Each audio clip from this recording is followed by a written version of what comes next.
mwaka wa Kiislamu niliupokea mwaliko huu kwa furaha na kwa bashasha kubwa, na mimi nilisema hakika lazima nifike.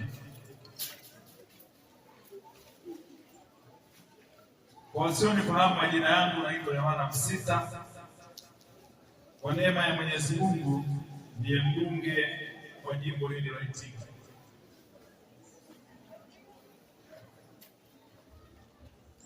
Natambua bado ratiba yetu ni ndefu,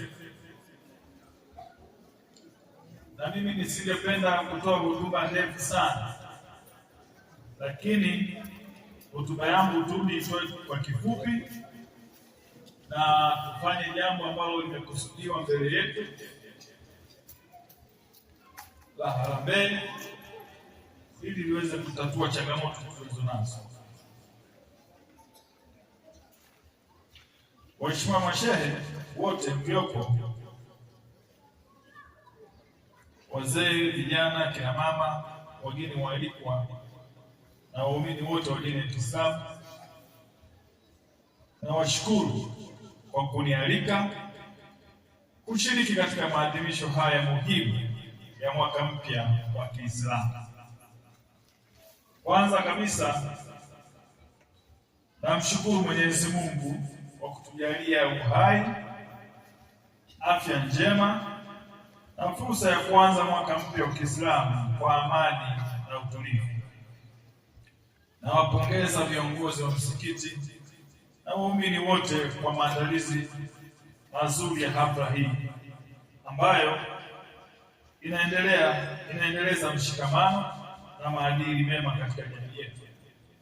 Ndugu zangu Waislamu, mwaka mpya wa Kiislamu unatukumbusha, kama ambavyo Sheikh Mateke hapa alitoka kutupa somo, unatukumbusha hijra ya Mtume Muhammad sallallahu alaihi wasallam, tukio lililobeba mafunzo makubwa ya imani, subira, uvumilivu, uadilifu na kujitolea kwa ajili ya haki na maendeleo ya jamii. Haya ni maadili ambayo yanapaswa kuendelea kutuongoza katika familia zetu, maeneo ya kazi na katika ujenzi wa taifa letu.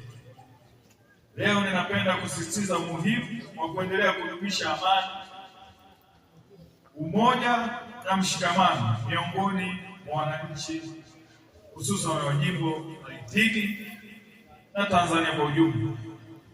Bila amani hakuna maendeleo, bila amani hakuna mshikamano, na bila mshikamano hatuwezi kufikia malengo yetu ya kuboresha maisha ya wananchi.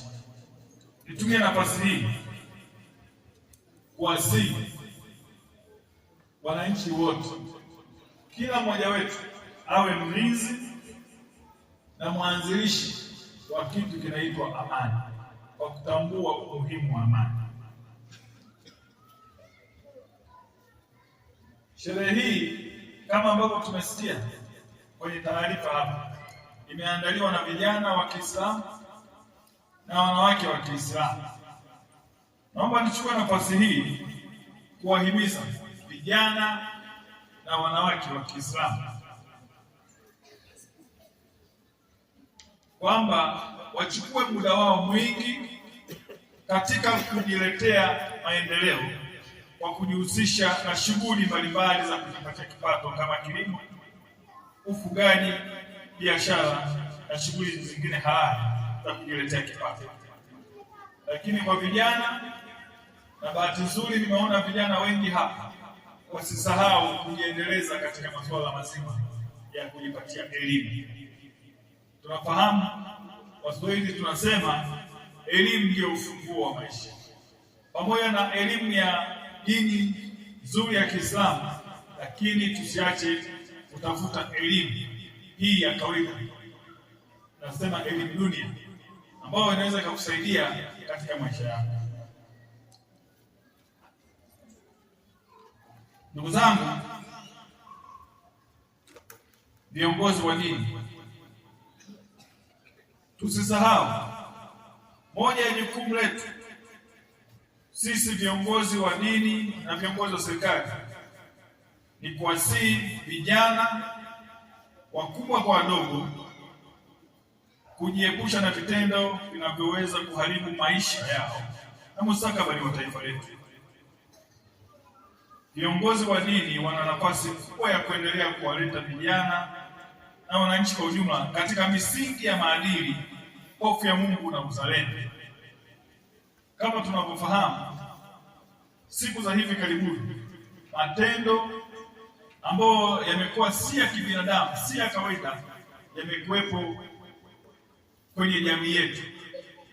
Kama Watanzania tumeshuhudia na kuona mmomonyoko wa maadili katika maeneo mbalimbali.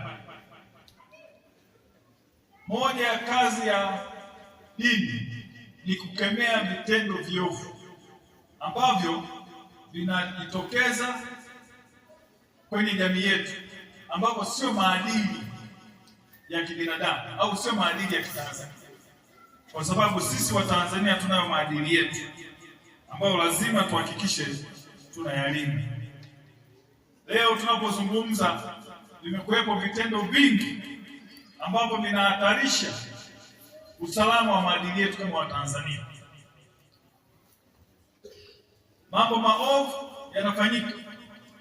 Leo tunapozungumza, ziko tabia zimeingia mpaka za ushoga nchini mwetu. Vitendo hivi lazima tusimame kama wamoja kukemea. Sio maadili yetu ya Kitanzania, na wala hakuna dini inayoruhusu mambo yasiyofaa ambayo ni machukizo mbele ya Mwenyezi Mungu. Kwa hiyo viongozi wa dini lazima tusimame kwa kauli moja, kwa msisitizo mkubwa kwamba lazima vijana wa kiume na wa kike na Watanzania kwa ujumla tuhakikishe tunaishi katika maadili mema. Mimi kama mbunge wa jimbo hili la Itigi nawahakikishia kuwa nitaendelea kushirikiana na viongozi wa dini zote, serikali na wananchi katika kuhamasisha maendeleo ya jimbo letu. Kuna wajibu wa kuendelea kuimarisha huduma za jamii, kuendeleza elimu, afya, miundombinu na fursa za kiuchumi kwa manufaa ya wananchi wote bila kubagua dini, kabila au itikadi. Kama tunavyofahamu, nchi yetu ya Tanzania haina dini, ila watu wake ndio wana dini. Na Sheikh ametueleza historia nzuri kwamba Wakristo na Waislamu sisi ni ndugu moja. Kwa hiyo hatuna sababu ya kubaguana kwa dini zetu. Na moja ya jambo ambalo tunataka kusimama imara sasa ni kuona pale ambapo mtu anataka kumbagua mtu mwingine kwa sababu ya dini yake. Hilo jambo hatutaliruhusu. Sisi kama viongozi lazima tusimamie misingi hiyo. Na siku hizi tuna ile salamu tunasema dini mbalimbali, upendo na amani. Upendo na amani, dini mbalimbali. Ndio maana tunao majumuiya na mabaraza ya dini zote, kwa Kristo, kwa Waislamu. Viongozi wa dini wanakutana, wanazungumza mambo mbalimbali. Na mimi katika hili kwa kweli sisemi tu kwa sababu niko hapa, lakini nataka kulisema kwa dhati ya moyo wangu. Mimi kama kiongozi wenu sipendelei sana na sipendezwi na viongozi au watu ambao wanajihusisha na kujiona wao ni bora zaidi ya watu wengine.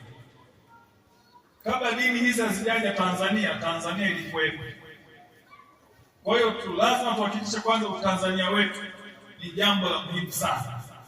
Lakini kwa mujibu wa katiba yetu Jamhuri ya Muungano wa Tanzania, kila mtu ana uhuru wa kuabudu anachojisikia yeye kinamfaa. Ana uhuru wa kuchagua dini yoyote. Mimi bibi yangu mzaa baba alikuwa ni Muislamu, na mzazi Linda yuko hapa, alikuwa Muislamu, lakini sisi tukazaliwa tumekuwa Wakristo. Kwa hiyo tukibaguana kwa dini, tukiruhusu dini zitubague, tutazalisha kitu kibaya sana nchini kwetu. Na hakuna familia ya Kiislamu isiyokuwepo na Wakristo.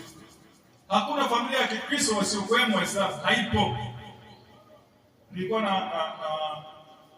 Sehemu moja nilikuwa nawachekesha, sio nawachekesha, nawaambia ukweli kwamba wakati mimi natafuta makatibu wa mbunge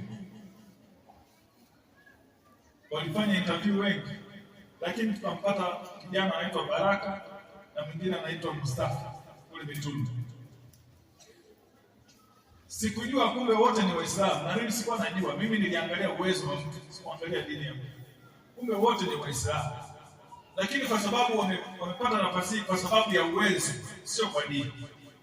Hii inamaanisha kwamba lazima tuhakikishe kwamba katika kila jambo, katika kila maamuzi tusitangulize udini. Lazima tuangalie maslahi yetu kama Watanzania, kama watu wa nchi. Na mimi nataka niwahakikishie ndani ya miaka yangu hii sitakuwa mbaguzi. Msikitini nitaingia, kanisani nitaingia. Na kule kwenye makanisa yako makanisa mengi, makanisa yote ya kwangu. Misikiti yote ni ya kwangu. Kwa hiyo hakuna sababu wala haja ya kubaguana na wala haitatusaidia. Mwisho, ninaomba tuendelee kuliombea taifa letu la Tanzania, rais wetu wa Jamhuri ya Muungano wa Tanzania, viongozi wetu wa dini na serikali, ili Mwenyezi Mungu awaongoze katika kutekeleza majukumu yao kwa hekima, uadilifu na kwa hofu ya Mungu. Na watakia Waislamu wote nchi nzima na hususa hapa Itigi mwaka mpya wa Kiislamu wenye amani, afya njema, mafanikio na baraka tele. Mwenyezi Mungu ibariki Itigi, Mwenyezi Mungu ibariki Singida. Wassalamu alaikum wa rahmatullahi wa barakatuh. Wa alaikum salam wa rahmatullahi wa barakatuh. Sallallahu ala Muhammad. Lakini sasa la mwisho kabisa, hilo lilikuwa la mwisho, alafu hili la mwisho kabisa. Sisi wanasiasa tuna mwisho kabisa, alafu tuna mwisho kabisa. Sasa hili la mwisho kabisa. Nimesikiliza risala, na kwa kweli risala hii ambayo imeandaliwa imejikita moja kwa moja kutuonyesha changamoto ni zipi ambazo kila mmoja wetu angependa kuziona zinatatuliwa. Na mimi niwashukuru sana vijana na wakina mama au wanawake wa Kiislamu kwa kuandaa hili. Na mimi niseme hili jambo lisiwe mwisho wala lisiende kwa kusuasua, kwa sababu huu mwaka wa Kiislamu huko kila mwaka, basi kila mwaka tuadhimishe, na mimi nikiwepo hapo mkinialika nitakuja kila mwaka.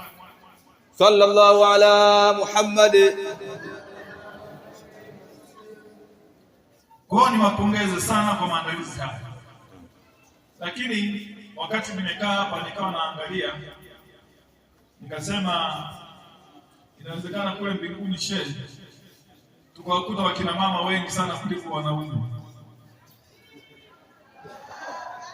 Takbir. Allahu akbar. Kwa sababu wanaume ni wachache, wanawake ni wengi.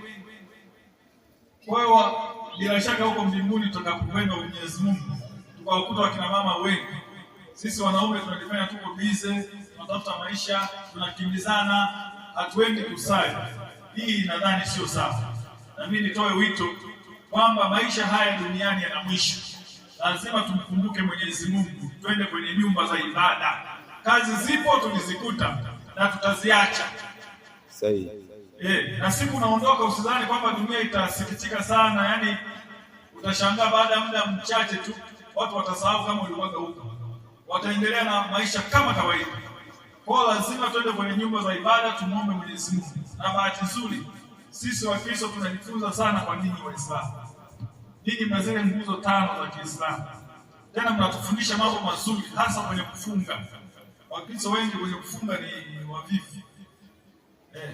Lakini kwa kweli Waislamu mnatufundisha, mnatupa mafunzo makubwa sana. Kufunga na kujinyima na kujikabidhi mbele ya Mwenyezi Mungu. Kwa hiyo nitoe wito kwa wanaume wenzangu, tuje kwenye nyumba za ibada ili tumwabudu Mwenyezi Mungu. Sasa niseme changamoto nimezisikia Moja ni ujenzi wa ofisi. Ujenzi wa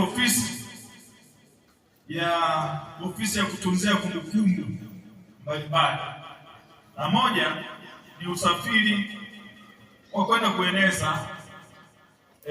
kueneza dini ya Kiislamu kwenye maeneo mbalimbali. Na mimi maadamu niko hapa, Mheshimiwa Diwani alisema kabla sijakaa hapa na mimi niseme jambo, ili kama kiongozi wetu nionyeshe namna ya kuwaunga mkono ili hizi changamoto tuweze kuzitatua. Nafahamu hatuwezi kuzitatua zote kwa mara moja, lakini angalau sasa tuanze kuzitatua. Na mimi niseme, sisi tunasemaga mjenga nchi ni mwananchi na mbomoa nchi ni mwananchi. Kwa hiyo tutakao kujenga Uislamu imara ni sisi wenyewe Waislamu, kwa kuchangia kidogo kidogo. Na niwapongeze kwa hatua ambayo mmeishaifanya mpaka sasa. Mmeendelea kufanya michango mbalimbali na kujenga majengo na kufanya maendeleo mengine. Sasa mimi nitawaunga mkono kama ofisi yangu ya mbunge, tutawachangia kuhakikisha tunatatua hizi changamoto. Sasa ninyi mtachagua, mkizipeleka kwenye ofisi ni nyinyi, mkipeleka kwenye usafiri ni nyinyi. Mimi nitawatafutia shilingi milioni 1 na kuwachangia hapa kama mchango wangu kama mbunge wa jimbo hili. Sallallahu ala Muhammad. Na